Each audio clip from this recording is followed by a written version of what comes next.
So ma'am firstly welcome to the channel. Thank you. और सबसे पहले तो ये जानना चाहेंगे ma'am, what's going on right now, which project is in your hand, और ये सब के बारे में थोड़ा बहुत बता दीजिए।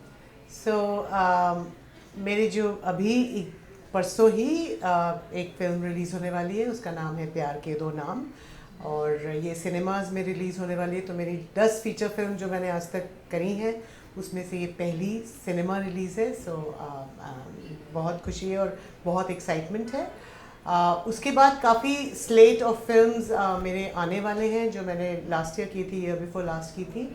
उनमें से एक Z5 पे आएगी ऑक्सीजन, जो कि एंड ऑफ मई में आएगी। और एक लखनऊ में हमने एक अच्छी बड़ी फिल्म, अविनाश दास डायरेक्टर हैं, उनके साथ शूट की थी। जावेद जाफरी, विवान और अवंतिका भाग्यश्री की जो बेटी हैं, उनके साथ हमने शूट की थी लखनऊ में, इन गलियों में उसका नाम है। वो जून में आएगी, ईद के दौरान। और फिर एक बड़ी फिल्म है कंट्री ऑफ ब्लाइंड, जो कि ऑस्कर रेस में भी गई थी, फाइनलिस्ट, ऑलमोस्ट लास्ट 3 फाइनलिस्ट में पहुंची थी फ्रॉम इंडिया। और वो रिलीज़ होएगी एंड ऑफ जुलाई। उस फिल्म के साथ मैं जा रही हूँ अभी सऊदी अरेबिया। गवर्नमेंट का एक फिल्म फेस्टिवल होता है जो कि बहुत बड़ा होता है, 10th ईयर है इस बार। पहली बार उन्होंने इंडिया को शोकेस किया है, और इंडिया से सिर्फ एक फिल्म दी है, जो कि है कंट्री ऑफ ब्लाइंड। तो उसकी मैं टाइटल प्रोड्यूसर भी हूँ और मेन कैरेक्टर भी हूँ। तो दोनों मैं जा रही हूँ invitation from the government to Dhahran, जो वहाँ पे इथरा करके बहुत बड़ा कल्चरल सेंटर है, उसमें वो फिल्म प्रीमियर हो रही है। So for that many congratulations, Thank और you. ऑस्कर के लिए भी many congratulations. Thank you. Ma'am, इस मूवी के बारे में थोड़ा बहुत जानना चाहेंगे। कंट्री ऑफ द ब्लाइंड क्या है, ये थोड़ा बहुत बता दीजिए। ऑस्कर तक का पहुंच गई है ये मूवी, और इसमें हिना खान भी फीचर की गई है। So want to know about something about the movie, और कैसी रही हिना खान के साथ आपका उनका नेचर की अगर बात करें और उनके काम काज की बात करें, तो कैसा था ओवरऑल। सो कंट्री ब्लाइंड एक्चुअली एक स्टोरी है। H.G. वेल्स करके एक बहुत फेमस राइटर होते थे, तो उनकी एक शॉर्ट स्टोरी है, उसकी एडेप्टेशन है। और बहुत ही अलग तरीके की फिल्म है, जहाँ जो हमने दूध पत्री, जो श्रीनगर से ऊपर है और भी ऊपर है, वहाँ पे हमने पूरा एक गांव बनाया था। और इसकी story is about about a village which has sightless people, sightless not blind, sightless people. और वहाँ पे एक माउंटेनियर आ जाता है जो देख सकता है, और उसकी चैलेंजेस जो होती हैं इस गांव में रहने की। It's a very very different story. उसकी वजह से जैसे ये शूट हुई है, और ऑलमोस्ट 1800 लेट 1800 में हमने सेट करा था। तो जिस तरह से शूट हुई है उसकी जो स्टोरी है और परफॉर्मेंसेस है, उसकी वजह से इसकी सिलेक्शन हुई, USA में रिलीज़ भी हुई। As far as Heena is going, Heena fits the character absolutely perfectly. तो मैं उसकी माँ का रोल प्ले कर रही हूँ। दो बड़ी एक्ट्रेसेस हैं, जो दोनों मेरी बेटियाँ हैं, एक हीना है और दूसरी अनुष्का सेन है। दोनों ही कमाल की एक्टर्स हैं। अनुष्का के संग मैंने लिहाफ भी करी थी, तो ये मेरी सेकंड फिल्म थी उसके साथ। दोनों का रोल बहुत इम्पोर्टेंट है। और हीना, जो मेरी बेटियां हैं, one of them who is absolutely beautiful, जिससे जो lead protagonist, she falls in love with her. So she absolutely looked gorgeous, even though हमारी जो कॉस्ट्यूम्स थी, we were wearing natural sheep skin, goat skin, no makeup obviously, but with that raw look, she's got a perfect face. बहुत कमाल की actress है वो। उस वक्त आई थिंक उनकी ऑलमोस्ट पहली फीचर फिल्म थी, पहली या दूसरी, after being such a popular actress on TV. So I think she put in a lot of effort. बहुत उन्होंने कमाल की कोशिश एफर्ट करी। हमने वर्कशॉप करी, हमको साइक्लिस्ट प्ले भी करना था, तो उसमें काफ़ी काम करना पड़ा। But she is done it to perfection. उन्होंने बहुत मेहनत करी, and very happy because I was, as I said, title producer. तो उसका एफर्ट जो उसने और अनुष्का ने और बाकी सारे एक्टर्स ने किया, because it's a tough film मेरे लिए। तो वो कैरेक्टर करना और वो रोल करना, I think it was one of the toughest. Location, costume, weather, और to play cyclist was something else. And एक महीना हम लोग काफ़ी रिमोट जगह पे रहे थे। बिटवीन हम लोग वहाँ चीते, भालू, ये सब घूमते रहते थे। तो it was quite an experience, but बहुत अच्छा काम किया हिना ने। Ma'am, talking about yourself, actor come producer, what are the challenges you faced, और अगर challenges ही नहीं, so sometimes being an actor, what are norms you need to follow? So, I think as a producer, I produced the first 5 films I acted in. I was doing a different career. So, जब मैंने पहली film करी अपनी लिहाफ, so राहत offered me a chance to become a bigger part of the film. और मैंने अपनी production company उसी वक्त खोली थी सिंगापुर में. तो मुझे एक मौका मिल गया उस वक्त to understand film making right from the pre-development stage.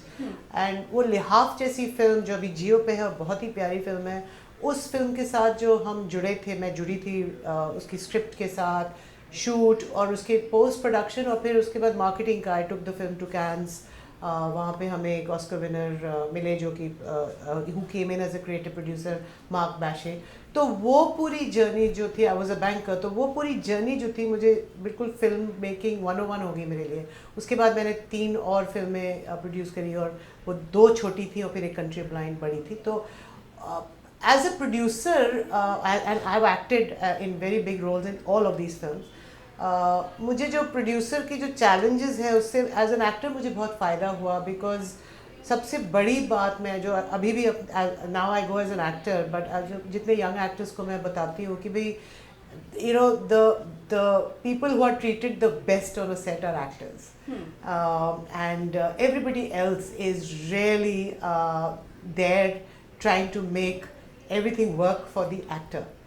और एक्टर्स को पेशेंस, काफ़ी ट्रिमेंडस पेशेंस की ज़रूरत है. ये समझने की ज़रूरत है कि जैसे बहुत कभी कभी वेट करना पड़ता है या शूट्स कैंसिल हो जाती है, ये सब होता है. तो I see some of the young actors get very impatient. So मेरी जो वो जर्नी हुई एज अ प्रोड्यूसर, तो उसकी वजह से I think I am a more patient actor. I understand the problems that a unit is facing, even though I may not be aware, but I'm very aware. And I'm very aware of the requirements of a cameraman, the requirements of a director, discipline on the set. Because मुझे पता है कि producer के पैसे लगे हुए हैं और हम कोई भी कुछ भी गड़बड़ होती है तो finally the buck stops with the director and the producer. और बहुत लोग मेहनत करते हैं, 200-300 लोग मेहनत करते हैं फिल्म को बनाने के लिए, मगर एक्टर को बहुत इज्जत मिलती है.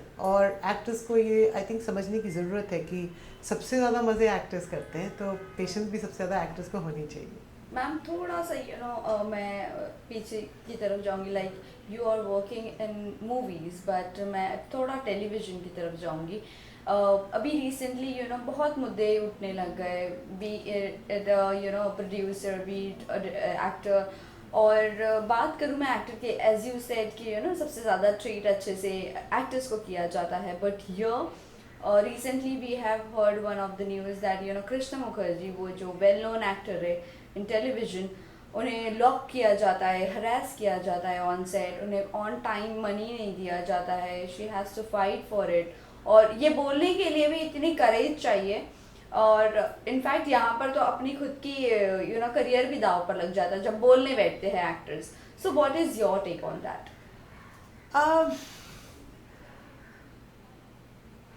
I think that of course actors must speak out if अगर उनको तकलीफ हो रही है. And I have heard the tremendous amount of struggles actors go through. When they are made to wait a lot or they have very tough schedules. ये भी तो होता है, एक्टर्स को पहुंचना भी पड़ता है. 5 बजे कॉल टाइम होता है, रात तक 12-12 घंटे की शिफ्ट होती है, तो वो सब होता है. And they must be, of course they must be people who are not treated well should speak out about it. मैंने देखा है, एक तो इंडस्ट्री में मैंने देखा है, क्योंकि मैं as I said I am a new person to the in the industry. Financial issues जो होते हैं, जो एक्टर्स को जो स्ट्रगल होता है पैसे कलेक्ट करने, वो तो मैंने एक्सपीरियंस करा है. तो वो एक रियलिटी है, और वो नॉट ओनली एक्टर्स के साथ है, टेक्नीशियंस के साथ है. जब चाहे वो मेकअप मैन हो या जो भी हो, और काफ़ी तकलीफ होती है लोगों को to get their payment, get their dues. तो आई थिंक जो इंडस्ट्री में एक थोड़ा डिसिप्लिन आने की ज़रूरत है, वो बहुत ज़रूरत है. आ रहा है. I only hope and feel that things are improving, because जो OTTs हैं और जो इंटरनेशनल OTTs हैं वो ड्राइव करेंगे इसको.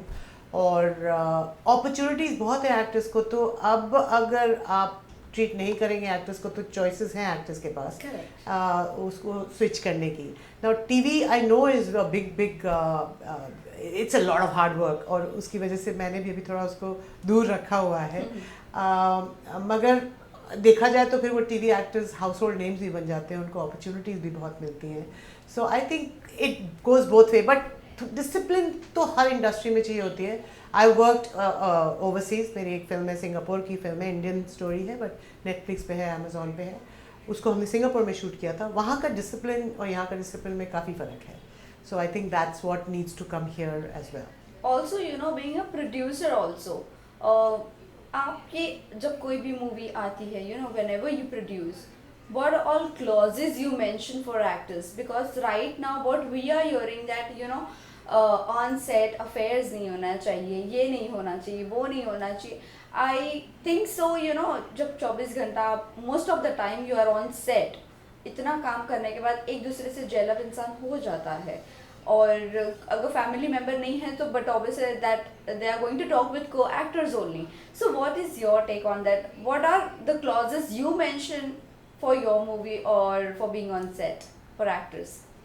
So we've actually right from the beginning I actually set very international standards. तो मैंने as I said सिंगापुर में भी करा और मैंने थिएटर लंदन में भी करा. उसके बाद अभी रिसेंटली BBC के साथ एक सीरीज़ करी है अमेजोन. उनके कॉन्ट्रैक्ट्स बहुत अच्छे होते हैं, स्टैंडर्ड होते हैं, इंटरनेशनल क्वालिटी के होते हैं. तो उसमें ये सब अफेयर्स वगैरह ये सब नहीं होते हैं ना. दीज हैपन जब प्रोडक्शन हाउसेस को कुछ एक वो बाउंड्रीज बनानी पड़ती है, बट उसको कॉन्ट्रैक्ट में लिखना I don't think is the right way to do it. I think contract should only be work related और कॉन्डक्ट होना चाहिए. कॉन्डक्ट, कोड ऑफ कॉन्डक्ट, मैं बैंकर रह चुकी हूँ, हमारा कोड ऑफ कॉन्डक्ट होता था. और code of conduct as a banker होता था कि आप पहले होता था कि आप शादी नहीं कर सकते कॉलीग्स के साथ, बट ये तो होता ही है. अभी शादी अलाउड हो जाती है तो ये तो होता है कि उस सेम डिपार्टमेंट में नहीं रह सकते आप. तो वो बेसिक कोड ऑफ कॉन्डक्ट तो होता है which should be discussed with actors कि भाई ये कोड ऑफ कॉन्डक्ट कर सकते हैं कि as long as the film is there, the code of conduct of respect between people and no sexual abuse, ये सब सारा कुछ है. अगर आप इंटरनेशनल कॉन्ट्रैक्ट में देखो ये सब होता है. अब उसको आप किस तरह से तोड़ बोड़ मरोड़ रहे हो वो अलग बात है, मगर पर्सनल होता है, बाउंड्री सेट होती हैं और वो होनी चाहिए, बट वो सब अंदर कोड ऑफ कॉन्डक्ट में आना चाहिए. Well, talking about your, you know, co-actor, co-colleague Hina Khan, how is her behavior on set? Because अब हम जो सुन रहे हैं कि वो, you know, tantrums दिखाती थी और उन्हें ये सीन नहीं करना था इनके साथ जिसे उन्हें फायर कर दिया गया है. So, what is your take on Hina Khan?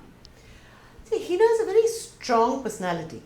So, she knows what she is doing and she knows what she wants. और उनको जब कैरेक्टर को एक्सप्लेन किया है तो वो काफ़ी सजेशंस भी देती हैं और उसको एक्सप्लोर करती हैं उस कैरेक्टर. तो द डायरेक्टर्स हैव